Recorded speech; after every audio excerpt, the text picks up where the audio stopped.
So it's like altruism is, my job's not to change people, it's just to love them, and the change will take care of itself. And I'm only in charge of what that looks like.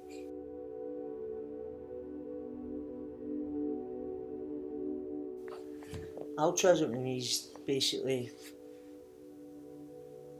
doing stuff for people with no profit margin, or with no leverage, and no having any expectations on outcome. But there's something about altruism that nurtures the human spirit, and you're able to sit with yourself and know you're doing good in the world, that you're only looking for a pat on the back, you're in it for the cause, no applause.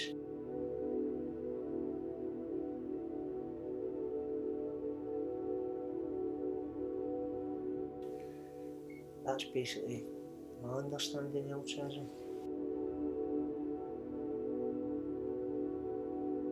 I very rarely meet hard men. What I meet is a bunch of frightened men who have got adaptations that they try and present to the world that are tough. One of the things I identified in my own journey is you can project this image that you're tough, but what you're failing to recognise is that it's predominantly driven by fear. And if you've got a life driven by fear, you're more likely to act out in behaviours or have coping mechanisms that don't support resilience, because resilience is basically being able to do feelings, being able to make sense of what's happening in your internal world, and be able to articulate it in a way where you understand it and the people you're trying to express it to understand, so you can get your needs met.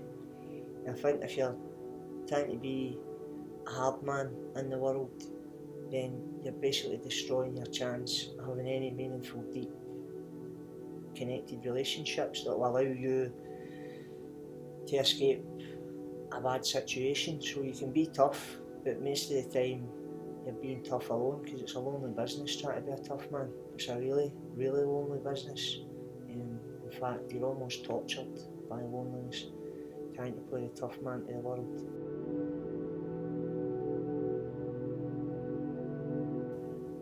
When you look at the news and you watch the news, and you've got a stream that runs along the bottom of the news, it tells you what's happening all over the world.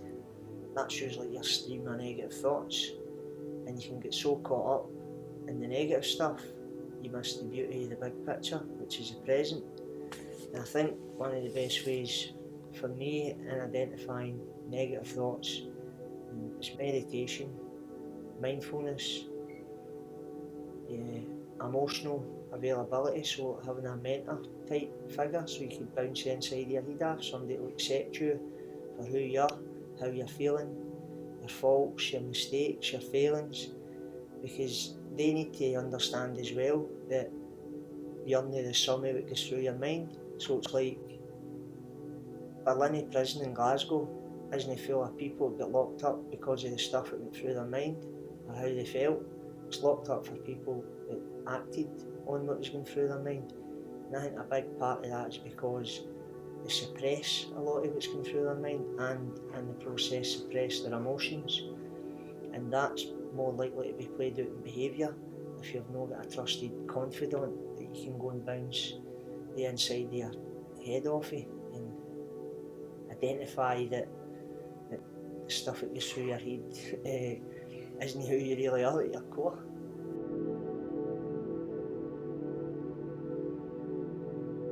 First of all, you need to swallow your pride, and basically it's like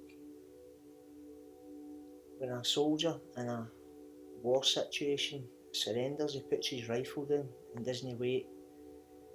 He waits on the enemy to come and give him direction. And that's almost what it's like when you're moving away from that mindset. You need to surrender, first of all, and say, I'm done. And secondly, you need to be open to taking guidance of people.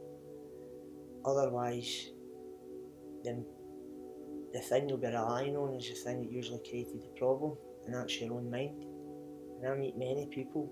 I spoke to 6 boys recently who are working on one of our programmes, and I ask them all the time the same question: have you had enough? And all of them say yeah, but I've met hundreds of boys that have had enough that have not been done, and they're 2 different places. Having enough and being done are 2 different things. When you're done, you'll be open to take direction, because the attitude you'll have is, what do I have to do? What do I need to do? And can you help me do it?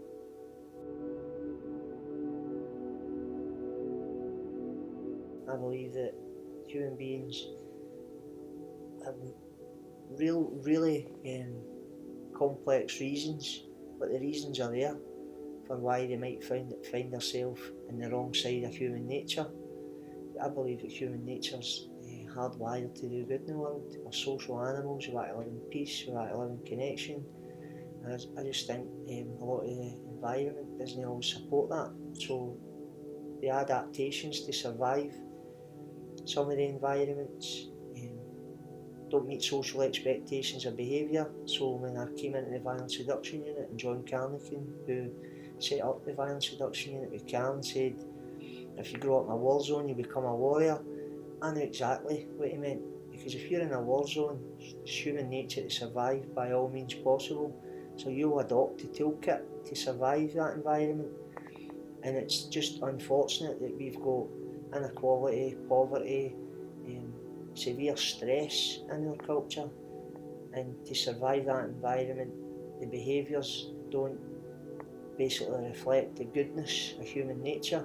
But if you go and spend time with these people, you down into the margins as they call it, then you'll be struck with the depth of compassion, the love, the understanding, and how much they want what's best for each other. It's just every now and again, because of the stress of all that, it spills out into negative behaviour, and we label it as bad.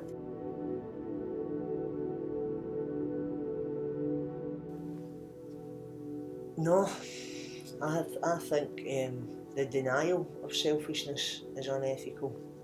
I think we've all got a capacity to be selfish, and I think the more we hide it, the more we entrench it, and it's unethical. Not to support somebody to move away from selfishness. We just take it for granted that human beings just shouldn't be selfish.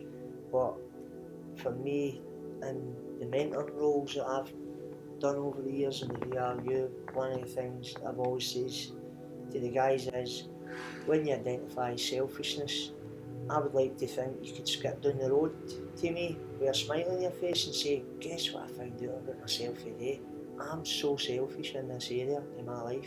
What do you think I should do about it? But if I've got a judgmental or stigmatised view of selfishness, and it's black and white and you just shouldn't do it, then he's less likely to bring that to my attention, and he's less likely to want to work through it.